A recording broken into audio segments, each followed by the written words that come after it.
Well, Kevin, you mentioned it earlier. Kyrie Irving returned to the Nets today. Here's a look at him at practice. He could play tomorrow in Cleveland. He's missed the last 7 games, almost 1/10 of the season, and lost nearly $900,000 in salary for games missed during the quarantine period. Now, he spoke to the media today about his absence and also the addition of James Harden. Very excited, just to have James here. Obviously, letting go of some of the pieces that have been here in the Nets organization for a while, even before I got here. It's going to be hard regardless. It's just the nature of the business.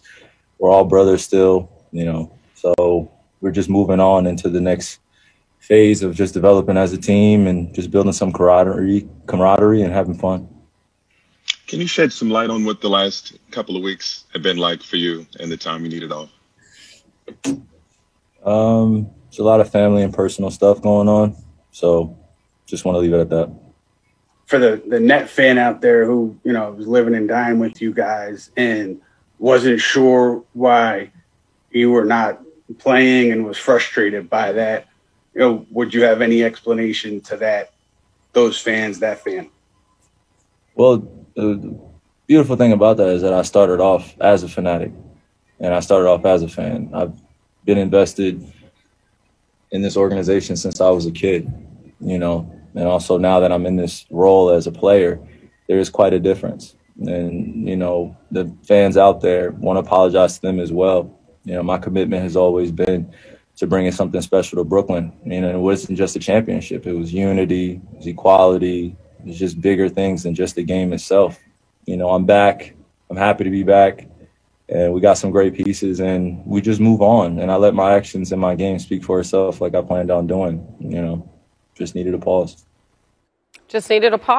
Malika Andrews, one of the reporters who was on that Zoom call today, joins us now. So, Malika, and he referred to it there, the Nets, their fans, everybody was counting on a healthy Kyrie, a native son of New York, to contribute to this season, take the team to the next level. And he has missed almost 1/10 of the season and done so with a new coaching staff. What was the team's reaction to his comments today?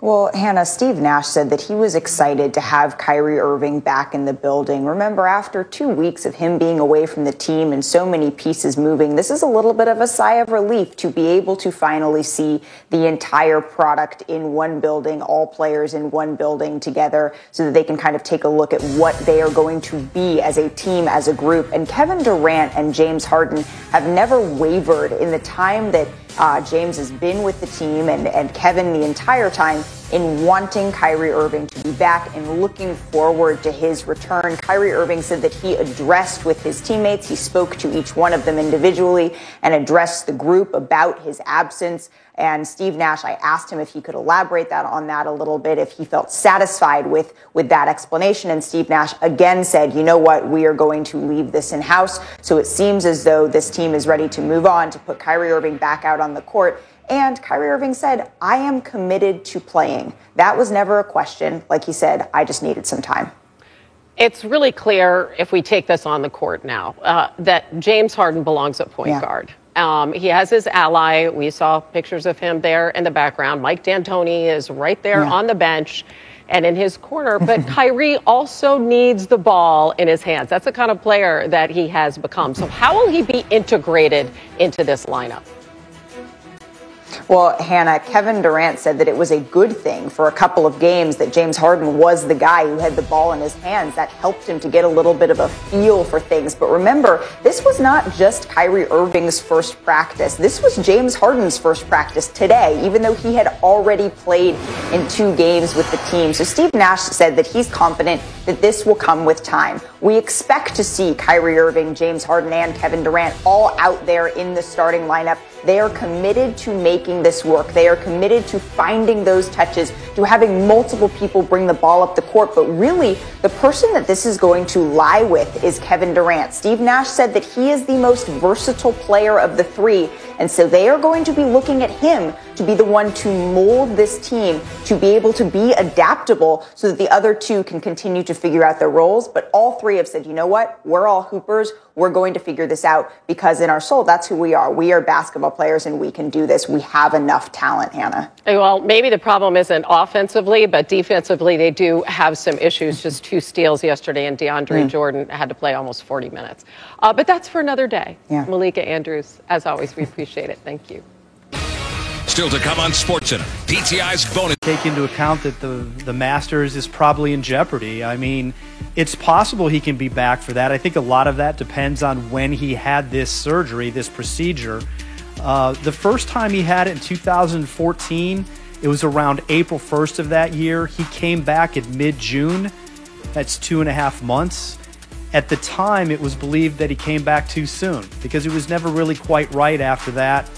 Played all of 15, kind of in distress, and then had it twice and didn't play all of 2016. So, certainly here in the spring, a lot of these events like the Players' Championship or the Arnold Palmer Invitational appear to be in serious doubt, and now sort of the countdown is on to see if he can be back for the Masters. Right, but it does seem as if the Florida swing might be out of the question. And, we tied for 9th. It was a year ago at the Farmers Insurance Open and then never came close to really contending in the 8 tournaments he played the rest of the year. Let's hope that he is healthy and recovers well. Bob Harig, thank you. To the NFL, we continue to follow a developing story in Kansas City where Patrick Mahomes remains in the NFL's concussion protocol. Mahomes cleared some big steps on Monday, sources telling Adam Schefter. Additionally, Mahomes is dealing with a foot issue per a source. The Chiefs' first practice this week is scheduled for tomorrow. And check this out. ESPN's Power Index gives you a good idea of how important Mahomes is this weekend. With him under center, they have a 61% chance to advance to their second straight Super Bowl. And if it's Chad Henne starting at quarterback this weekend, that percentage drops to 32. So they would be an underdog with Henne under center. NFL insider Jeremy Fowler joining us now with much more on this story. Jeremy, what's the feeling inside the Chiefs organization right now on whether Mahomes will be available on Sunday? Well, Kevin, cautious optimism is a phrase that a source used to describe Mahomes because he is feeling good. He's had no major setbacks, but he still has a few hurdles he has to clear. He has to be cleared for non-contact drills, and he has to be cleared for contact by an independent neurologist and the team. Now, he's loosely planned to practice. The team is expecting that, but they're not going to push him if there are any sort of setbacks. They are comfortable with Chad Henne taking a bulk of the load if he has to on Wednesday. And in fact, a source said, look, we feel good with either quarterback that we can win this game with the foundation we've set, our passing attack, and Andy Reid's creative play calling. We have a chance against anybody. But all signs point to Mahomes being available, at least right now. By the way, these teams, they met in the regular season, and the story of that game was the Chiefs running